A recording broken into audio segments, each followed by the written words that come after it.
to be the Education Department Secretary if you're going to get rid of the education department? Because I told Linda, I hope you do a great job and put yourself out of a job. I believe strongly in school choice, but in addition to that, I want the states to run schools. So President Trump working on a plan to take apart the Department of Education and send school control back to the states, something he has talked about for a very long time. And it comes as the nation's report card on math and reading for young students shows a sharp drop from pre-COVID in 2019 to today. Erika Donalds is chair of America First Policy Institute's Center for Education Opportunity.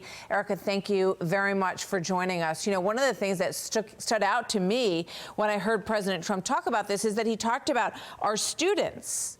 He said they're falling behind and we have to make sure that they catch up. Now, that was not the focus of Randi Weingarten, the American Federation of Teachers Union president, when she was asked about dissolving DOE. Watch this. Where's the money going? Who's taking it? Are they trying to take that money that kids get for tax cuts for billionaires? What's going on? That's why we have to see what they're doing. It is illegal to take that money out of children's mouths and give it to billionaires. So she says this idea is illegal and it's a money grab, Erika. What do you say?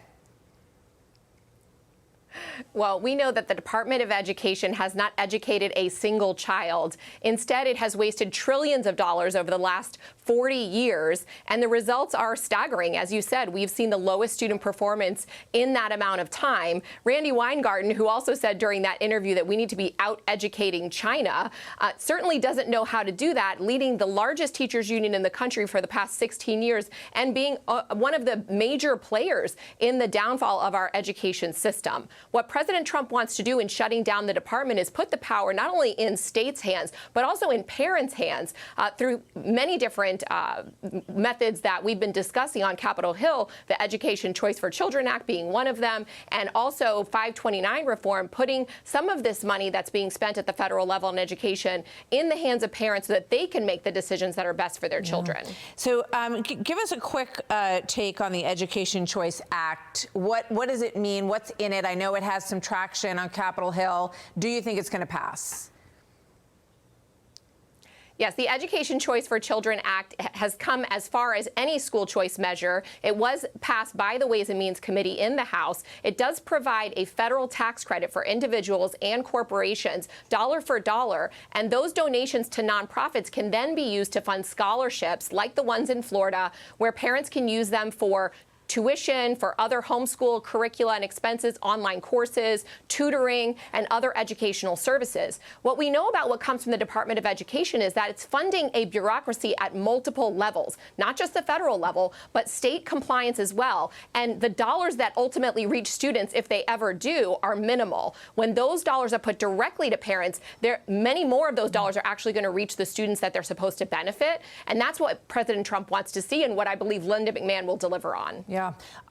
Take a look at this. Teachers union support for Democrat candidates. I mean, obviously, Republicans have been talking for a long time about shrinking or eliminating the DOE, and you can see that the money that has been given to liberal groups or to Democrats far dwarfs the amount of money that is given to Republicans on this front.